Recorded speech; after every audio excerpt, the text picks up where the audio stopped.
Assalamualaikum warahmatullahi wabarakatuh. Halo teman-teman, kembali lagi di Poku Podcast Kopmunisba bersama aku Amel dan partner sejatiku yaitu Halo teman-teman, aku Marcella yang bakal nemenin Amel di Poku episode kali ini.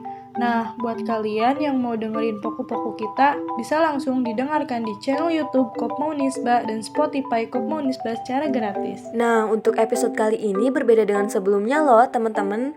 Pastinya kita akan menghadirkan bintang tamu yang spektakuler dan juga luar biasa, yaitu Bu Syifa Dewi Fajriani, selaku Direktur Kopmunisba. Yuk teman-teman, langsung aja kita sambut tamu spesial kita, yaitu Bu Syifa Dewi Fajriani. Halo Bu Syifa, bagaimana nih Bu kabarnya? Hai Amel dan Marcella, alhamdulillah kabar aku baik. Ya walaupun harus tetap adaptif ya dan menjalankan kegiatan di masa pandemi ini, tapi alhamdulillah tetap dikasih kesehatan dan harus terus semangat buat beraktivitas. Kalau kabar kalian gimana? Lagi sibuk ngapain? Sibuk kopma? Wah, alhamdulillah baik ya Bu. Kalau perasaannya baik kan nih? Aku sendiri sih baik sih, alhamdulillah ya. Soalnya kan ya nggak baik juga harus tetap baik ya Bu. Kalau kesibukan ya emang ini sih lebih ke kopma ya, karena kan aku cuma ikut organisasi kopma doang. Jadi apalagi sekarang lagi libur, jadi palingan kesibukan aku cuma di kopma aja. Kopma terus dong tentunya. Nah bener banget nih kata Bu Syifa tadi, walaupun di masa pandemi seperti sekarang ini, kita harus tetap semangat ngejalanin aktivitas yang memang bisa dijalani di masa pandemi seperti sekarang ini. Jangan lupa juga untuk olahraga teman-teman. Bener gak Sel? Wah, bener banget tuh kata Bu Syifa dan Amel. Kita harus tetap semangat melakukan aktivitas walaupun di rumah aja. Nah, karena Bu Syifa juga udah ada di sini dan menjadi tamu undangan kita kali ini, kita akan mulai kepo-kepoin Bu Syifa. Gak apa-apa ya Bu? Boleh, dengan senang hati. Mau kepo tentang apa nih? Kita pengen tahu nih Bu, bagaimana sih Bu awal mula Ibu masuk kopma? Oke, cerita aku awal masuk kopma sih waktu itu pas jadi maba, masih mahasiswa baru Nisba, kebetulan juga lagi cari-cari UKM, LKM gitu buat organisasi, dan dari awal udah emang pengennya ke yang rumpunnya kewirausahaan gitu organisasinya. Dan ternyata pas lagi ada kegiatan kayak perkenalan organisasi gitu, aku ngelihat Kopma salah satu organisasi yang rumpunnya di kewirausahaan. Makanya ya aku tertarik gitu kan. Terus juga dengan pemaparan para pengurusnya waktu itu yang menjelaskan bahwa kita bisa belajar usaha, kita bisa melakukan praktek usaha langsung gitu, karena emang cuman Kopma nih yang punya unit usaha langsung gitu di kampus yang berdiri sendiri. Kayak gitu sih singkatnya mah. Dan setelah aku menjadi anggota, mengikuti kegiatan-kegiatan alur kaderisasinya dan menjadi suatu kepanitiaan di salah satu acaranya Kopma waktu itu, ya aku tertarik aja sama Kopma gitu. Terus pas lagi ada open recruitment, dan langsung deh aku ikutan daftar buat jadi pengurusnya Kopma. Waktu itu aku pilih jadi humas karena emang dari basicnya sendiri aku tuh senang berinteraksi gitu. Nah jadi pas aku cari tahu job desk-nya humas tuh gimana sih di kepengurusan Kopma, ternyata emang ya berinteraksi, terus juga mengelola sosial media. Apalagi aku anaknya tuh sedikit eksis gitu, jadi pengen eksis terus dan pengen dapat relasi banyak. Nah di sini di humas ini cocok banget nih gitu kan. Sebenarnya cuma dari situ sih awalnya gitu. Nah ternyata pas aku masuk nih jadi kepengurusan, alhamdulillah diterima. Ya ternyata benar gitu, sesuai dengan ekspektasi aku. Aku di situ bisa berinteraksi dengan banyak orang gitu kan, internal, eksternal gitu. Terus juga mengelola platform sosial medianya Kopma, dan itu benar-benar pengalaman yang luar biasa sih. Jadi kayak mau lebih mendalami tentang kewirausahaan ya Bu, makanya Ibu masuk Kopma Unisba ini. Ya bener banget sih, aku juga awalnya kayak gitu sih, kayak nyari-nyari LKM UKM yang emang menjurus ke kewirausahaan gitu, ke dunia entrepreneur gitu ya kan. Makanya aku juga masuk ke Kopma Unisba ini. Dan akhirnya jadi humas juga Bu. Nah selain itu juga emang Bu Syifa ini bisa kita lihat ya teman-teman, Bu Syifa orang yang eksis dan juga aktivis banget, apalagi dalam berorganisasi, ya gak Sel? Bener banget tuh Mel, jiwa Bu Syifa itu udah jiwa-jiwa aktivis banget ya Mel. Terus pengalaman dan benefit apa aja sih Bu yang Ibu dapat selama Ibu jadi humas? Nah, kalau ngomongin pengalaman sih banyak banget ya pasti pengalamannya. Karena kan pas zaman aku jadi humas itu kegiatannya masih offline gitu, jadi lebih kerasa lah gitu. Nah, yang pertama mungkin aku jadi bisa lebih luas untuk berinteraksi ya, karena dari segi job desk-nya humas pun harus bisa interaksi sana sini gitu kan. Nah, aku bisa ketemu teman-teman Kopma se-Bandung, bahkan pernah se-Indonesia pas lagi aku ikut menghadiri puncak peringatan Harkopnas waktu itu di Purwokerto. Nah, salah satunya juga keuntungannya dan pengalamannya itu ikut kegiatan nasional gitu kan. Dapat jalan-jalannya, terus juga ketemu orang-orang hebat gitu, apalagi orang-orang pakar-pakar koperasi yang emang udah keren banget gitu. Terus juga pengalamannya pastinya pengalaman pembelajaran yang luar biasa gitu ya. Jadi bisa komunikasi dan lebih pede sih ketika aku jadi humas tuh. Terus apalagi di humas Kopma Unisba itu kan juga kita harus mengelola sosial media kan. Nah itu pun jadi salah satu pengalaman dan benefit yang menurut aku sangat-sangat aku banggakan gitu, karena dari situ aku bisa lebih luas mengerti sosial media. Terus juga gimana sih gitu buat penataan sosial media yang bagus dan meningkatkan citra, branding, eksistensi tuh kayak gimana sih. Nah dari situ pun aku jadi bisa lebih belajar banyak gitu. Kurang lebih gitu sih pengalamannya. Lebih ke kalau jadi humas tuh jadi lebih banyak hal yang kita temuin gitu, kayak nggak cuma tentang Kopmanya aja, nggak cuma tentang koperasinya, tapi lebih luas lagi ruang pembelajarannya gitu sih kurang lebih.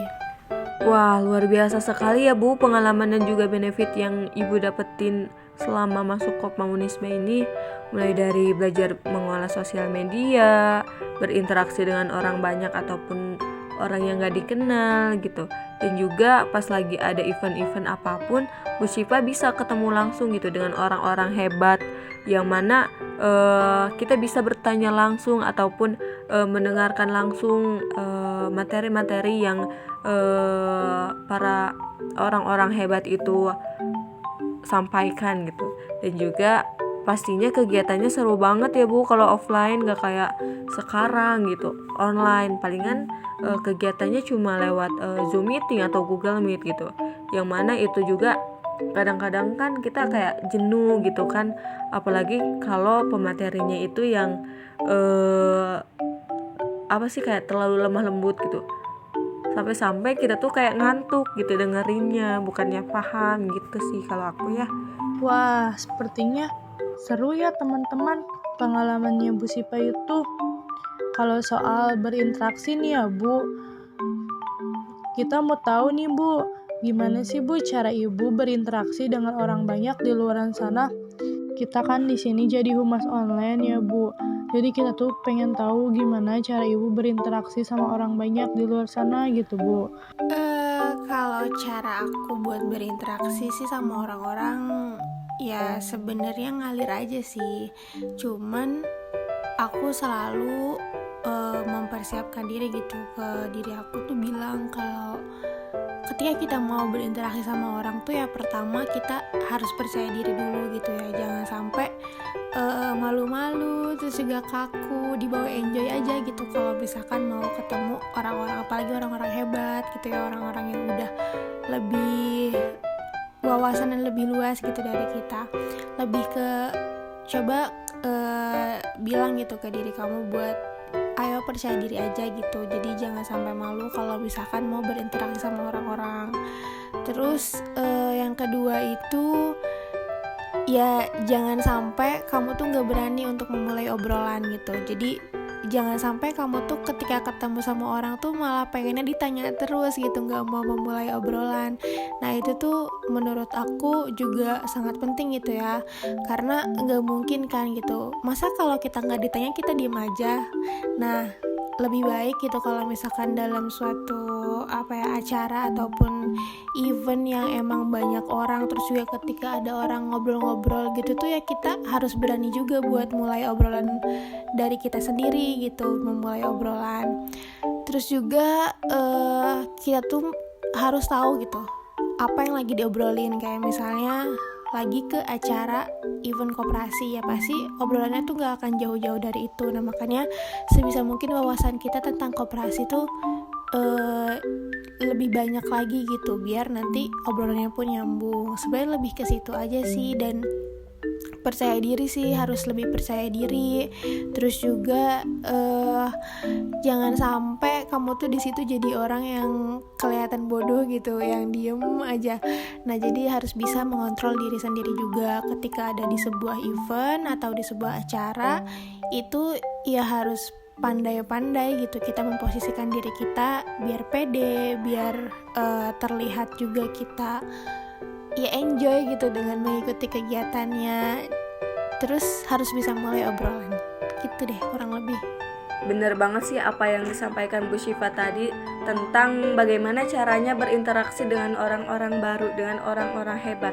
Yang pertama kita harus menumbuhkan adanya rasa percaya diri ketika bertemu dengan orang-orang banyak gitu, orang-orang yang belum kita kenal sebelumnya gitu. Dan juga jangan sampai nih teman-teman ada yang namanya rasa malu. Dan juga kita harus bisa nih berani memulai obrolan atau memulai percakapan gitu, agar suasananya juga tidak canggung gitu ya Bu. Dan juga kita nih ketika ada topik yang dibahas gitu, kita harus bisa yang namanya mengutarakan pendapat atau opini tentang topik yang dibahas itu. Dan yang terakhir, kita harus bisa mengontrol diri ketika misalnya bertemu dengan orang-orang banyak, dengan orang-orang hebat gitu, ketika di acara event-event tertentu. Seperti itu ya Bu kira-kira. Wah, keren banget ya Bu Syifa. Semangatnya Bu Syifa itu gak pernah pudar gitu dari dulu sampai sekarang, dari Bu Syifa menjadi anggota, terus menjadi pengurus, dan sampai saat ini menjadi seorang direktur. Nah, kalau soal ini ya Bu, Ibu pernah membayangkan gak sih Bu, Ibu bisa sampai menjadi direktur?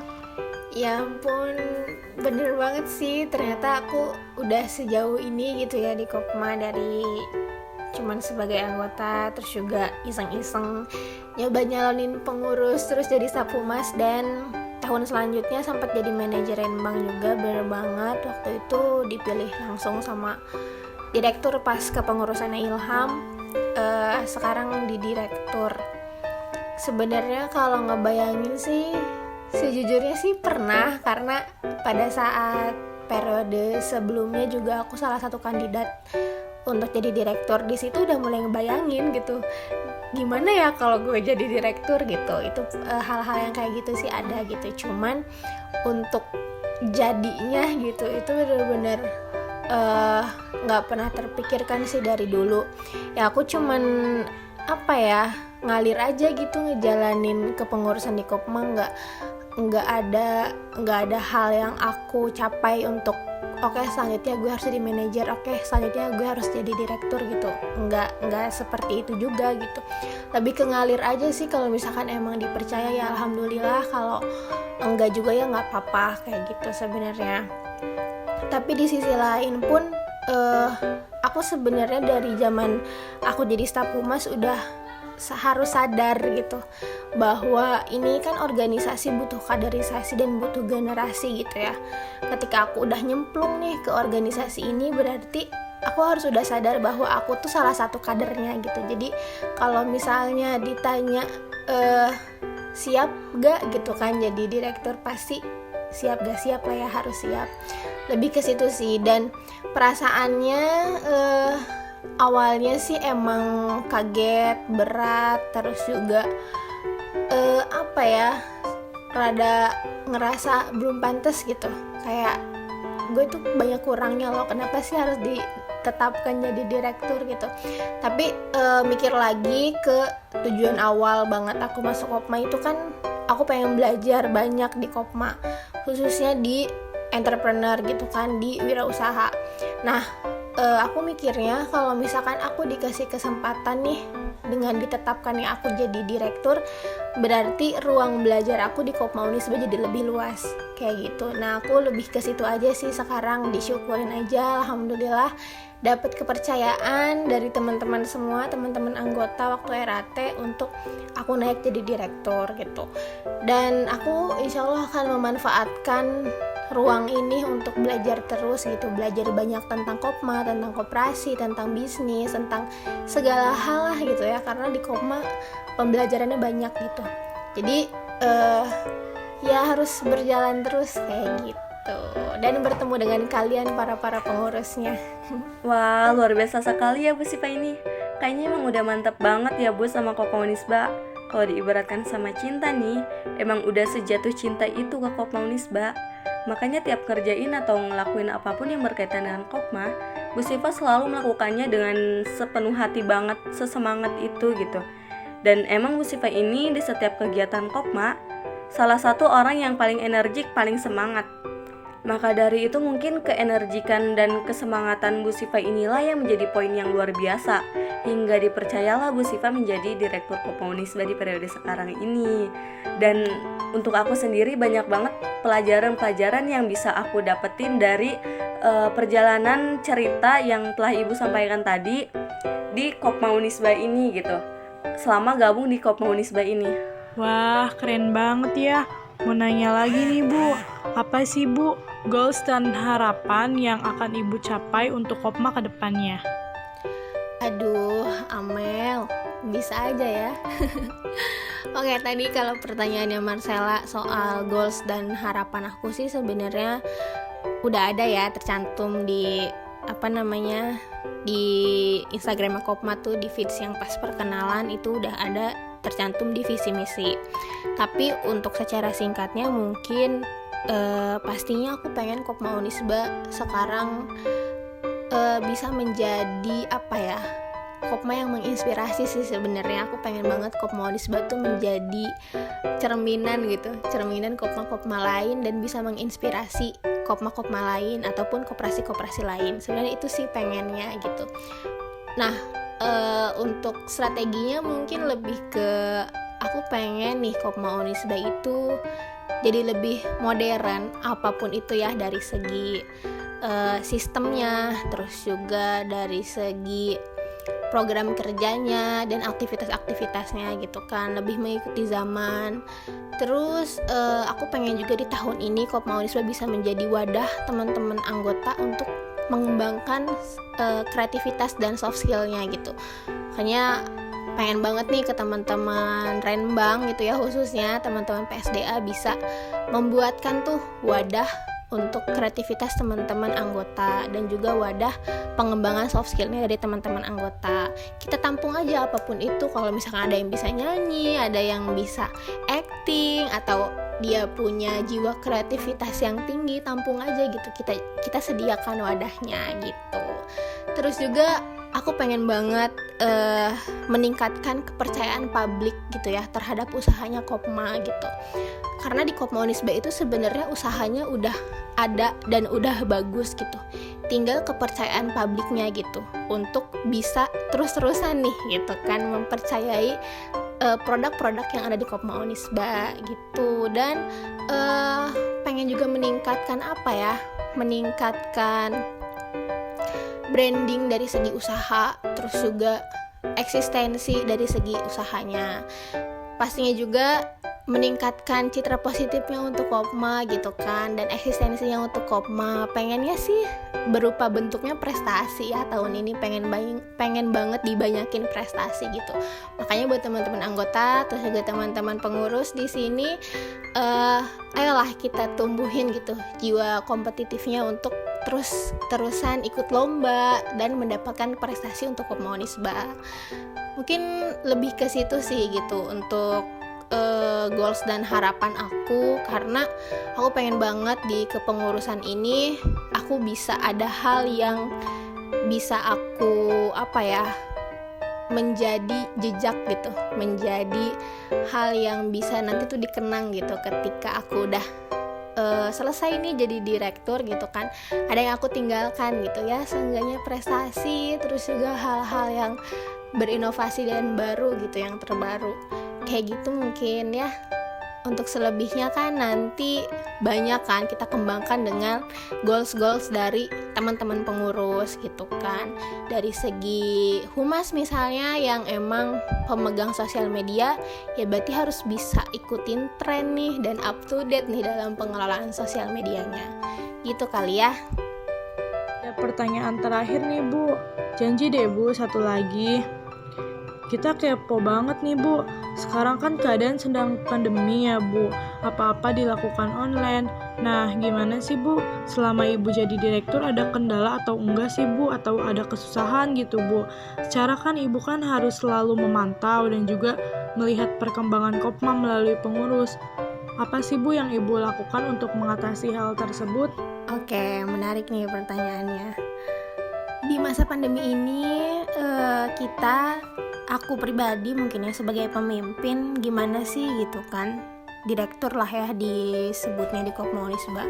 Di masa pandemi ini menurut aku sendiri, ketika aku jadi direktur ini menjadi salah satu challenge baru buat aku gitu. Di keadaan yang serba berjauhan, terus juga serba online, serba virtual, kita jadi kayak benar-benar berubah semua kan gitu kegiatannya gitu. Tapi menurut aku ini bukan menjadi kendala besar gitu ya. Harus tetap kita hadepin, harus tetap bisa kita jalanin. Terus juga banyak kok kegiatan-kegiatan yang emang dulunya dilakuin offline terus kita jadiin ke online, itu banyak. Bisa kalau misalkan seminar yang dulunya offline sekarang jadi webinar kan kalau misalkan online gitu.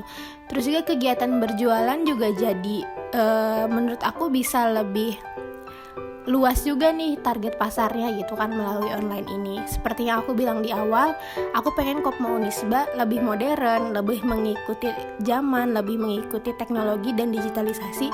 Menurut aku momennya seperti ini tuh pas gitu. Apalagi kita sekarang harus terlibat dari digitalisasi gitu ya, dengan digitalisasi yang emang marketing terus juga mempromosikannya gitu, itu serba digital. Dan kita juga bisa memanfaatkan teknologi baru gitu kan, ada aplikasi-aplikasi yang menunjang gitu. Nah itu menurut aku juga jadi hal baru gitu ya untuk Kopma Unisba. Jadi nggak ada masalah dan nggak terlalu harus dipikirin menjadi beban berat ya. Karena emang mungkin masalahnya sih lebih ke kita nggak bisa interaksi secara langsung gitu ya, seperti operasional biasanya Kopma Unisba gitu. Kita nggak bisa berjualan langsung di dalam kampus karena kan emang usahanya berdirinya di dalam kampus kan, itu juga sekarang tutup, jadi kita nggak bisa ngelakuin itu gitu. Bedanya cuma itu. Tapi untuk aktivitas-aktivitas yang lainnya kayak berjualan, event-event yang lain kita masih bisa lakuin gitu. Karena ada yang pernah bilang ke aku kalau online itu masa depan gitu. Jadi makanya sekarang itu kita mungkin harus latihan gitu ya, dengan adanya masa pandemi ini benar-benar latihan bahwa menyongsong masa depan dengan yang emang nanti tuh bakal lebih serba online lagi gitu. Mungkin gitu sih. Dan aku pun di sini ngerasa ya nggak terlalu dijadikan beban pikiran gitu kan. Yang penting kita tetap menjalankannya sesuai dengan jadwal yang udah kita sesuaikan gitu. Jadi kegiatan pandemik seperti sekarang ini tidak menjadikan hambatan untuk melakukan kegiatan apapun ya Bu. Dan banyak juga kegiatan-kegiatan yang memang bisa banget nih dilakukan di era pandemik seperti sekarang ini. Misalnya mengadakan acara webinar, seminar, talk show, dan juga kegiatan-kegiatan lainnya yang bisa dilakukan secara virtual ya Bu.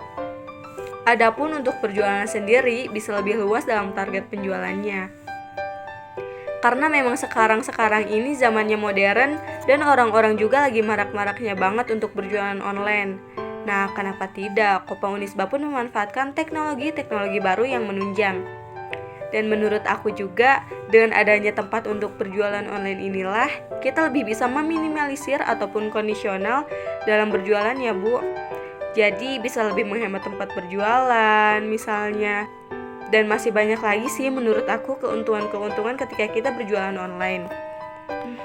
Wah, gak kerasa ya, saking serunya udah hampir 30 menit kita berbincang sama Ketua Direktur Kopa Unisba yang asik banget ini.